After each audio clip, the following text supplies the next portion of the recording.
everyone, how's it going today? And welcome back to another update. So right now at this time period, because as most of us know is that sadly several millions and millions of people have obviously fallen off of the unemployment situation. I do know is that a very big question a lot of people were wondering is about whether or not they can possibly try to reapply for the unemployment, and then if they were to try to reapply, how to actually physically reapply.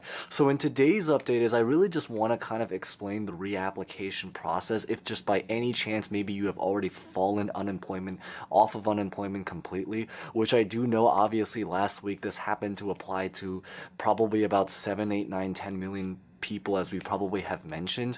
Now the big thing is obviously, as most of you guys know, just because there are some brand new people here, is that there are obviously some people that are still on the unemployment program, either because they still have weeks left or because they were able to move on to the extended benefits program. Of course, we kind of already talked all about that in a previous video, which I'll put at the end screen. I believe it's literally just called Can I Continue Unemployment? And there's a couple other videos, so definitely check out, and I'll put at the end as well. But the big thing is that if you are someone that maybe fell off of unemployment completely and you're maybe thinking about trying to reapply, then welcome, because this is probably the video for you.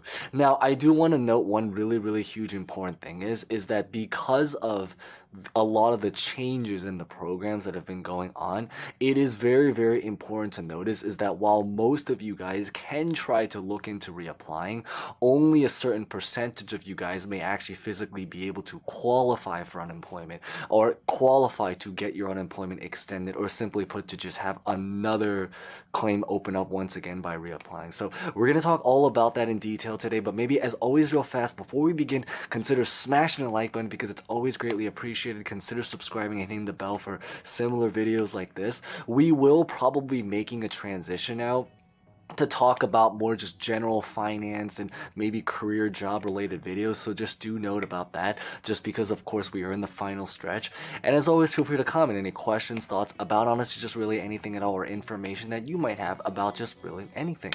So with that being said, let's get this video started. Looking to potentially try to get back onto the unemployment program by trying to reapply, the big thing to note, maybe to start off above all else, is that you have to actually make sure you physically qualify for it. Now, every single state, there is going to be some kind of variation, so I would highly recommend double checking by maybe just looking at your state's particular unemployment website. So you can literally just Google up unemployment and then just put in your state, unemployment reapplication, and then just insert your state. But I'll be answering this question from basically what I have found across the majority of states. What I have found in New York, only biased because I happen to be in New York, so even though we love all of these states, well, more or less, we love every single state. It's just a lot easier for me to find information to kind of put out there in New York, since I can actually just pump information from my own particular unemployment website. But this also, I believe, applies to California and other particular states, is that you have to have been someone that has recorded wages at some point in the last 1 year to 5 quarters. And I put that as a range because that's typically what's involved in order to try to get back on. I can confirm that if this is in New York, it's going to be 5 quarters. So essentially what this means is that you have to have been someone that has recorded wages of some kind in essentially the last 1 to 1.5 years, essentially dating back since about the summer of 2020. The big reason why this is actually a requirement in order to get on is because they actually use a lot of this information in order to calculate how much you actually physically apply for. For example, this is actually technically the calculator that they use in New York, but again, I do know is that it's very similar in a lot of other states, is that what they basically do is that they calculate your different wages across all of the individual quarters. And then through a particular math or formula or system that they use, that's how they really come up with how much you would physically qualify for. So when you're looking at this now, one of the things is that you might be wondering, if you have to have been someone that has recorded wages but you're still unemployed, then who would this actually physically apply to? The big idea really about who this would physically apply to is that there are either a lot of people, say for example, some people that are maybe watching this that maybe just joined the unemployment workforce, so they're interested in trying to find out how to reapply, even if this is sometime in the future, because this is the unemployment program that has been going on for essentially years and years. But even people that have actually been unemployed in the past, this actually would really apply for a lot of people who maybe were unemployed during, but there were a lot of people that maybe lost work during, but then what ended up happening is that they actually ended up finding work and or finding employment back again. This happened actually to a lot of people last holiday season. So during the winter of 2020 into like the very beginning of 2021, there might have been some people that maybe found a holiday job, a temporary job. So because of that reason, they were able to thankfully find some money in order to cover up or help out with all of the bills and expenses. But what ended up happening is that during the second or third wave at this point, because there's such a gray line to what actually that means, what ended up happening is that they essentially lost work, then they found employment, so they thankfully were able to record wages, but then they lost work again. So that is basically one category of people that this might apply to. There were also a lot of people that maybe sadly also lost work.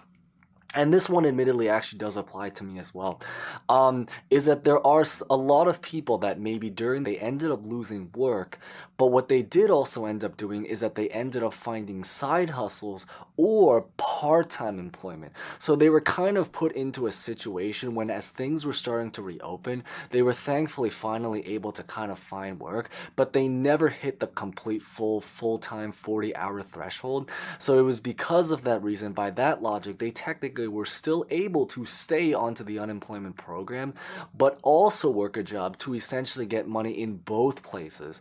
So these are people that maybe were still on the unemployment program and was able to continue it all the way until pretty much Labor Day, which is last week if you're watching this on release date, but were still also able to record wages in between because they were still employed. It's just that they were only employed part-time. So if one of these situations apply to you, or if you just simply want to take a chance and try to get more information, then this is maybe something that you can potentially attempt to try to look into. Of course, because there is a certain threshold, and that threshold varies across state in terms of how much money you actually have to have physically made when you were employed, or when you got back to employed, or when you made your wages, whether this was through a full-time job or through a side hustle or a temporary gig of some kind. That one's really going to vary across state, but I definitely think that if you're anywhere closely remote to this, to having something like this happen, it may be something to look into applying, especially if you are still looking for work or just still simply put out of work. Now, if all of these things end up happening, and let's say you do actually want to finally try to at least attempt to reapply, then the big things that you're really going to need is, this is really something that comes directly from the New York Unemployment Office website. And again, I only use New York because I know, aside from the fact that there's a lot of people there, it's also just because I physically have easy access to New York information since I happen to be from there. But again, all of this stuff actually is relatively applicable even in a lot of other states. But basically what you're really going to need by looking at this is that you're pretty much going to need to have a driver's license, or a passport, or just simply put some kind of ID to identify who you are. You are going to need a social security number, and then you're really just going to need contact information such as like an address, an email, or a phone number. And in terms of the reason why they really need all of that information, it's really because all of this contact that you really give to them, it's pretty much what they're going to be using to physically reach out to you and send you all of the updates that happen as you are unemployed. Now, if you are someone that is already, simply put, assuming that you've already been unemployed this entire time, but you're just trying to file a brand new application, then the great news is that they should probably have most of this on file, and it should even be inside of the same account you've been using. So you may even be able to use the same exact account, but it is just something to, simply put, to just maybe have to just put it again anyway if they end up just needing it. Just as kind of like backup and just to make sure. And again, I think especially the address part is probably going to be really particularly important, because they're probably going to be sending the decision letters in a physical mail to the address that you provide to them. Now, I do know obviously is that there are some people that maybe are moving around right now. I know it's been a very, very difficult time even to this day for a lot of people. But the big thing is that if you just simply need an address, probably the best advice in bed is that you're probably going to have to either put down a family or friend's address that can maybe help you receive mail to give it to you, or you may potentially have to try to open up a PO box of some kind, or just simply put it as some kind of location or mailbox that you can just physically receive physical mail, because that's where they're pretty much going to send most of the details.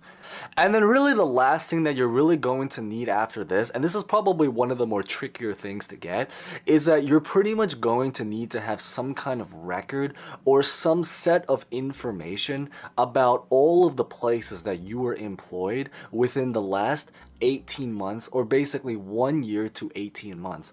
The reasoning really is because, as mentioned, is that they use a lot of this information to calculate how much you would physically qualify for if you did physically qualify for more unemployment going forward. So what they're really going to be looking for example, is essentially, for example, like your last employers, or just all of the employers that you've had in the last, again, 12 to 18 months, FEIN number. So I believe that literally just stands for Federal Employer Identification Number, if I remember correctly.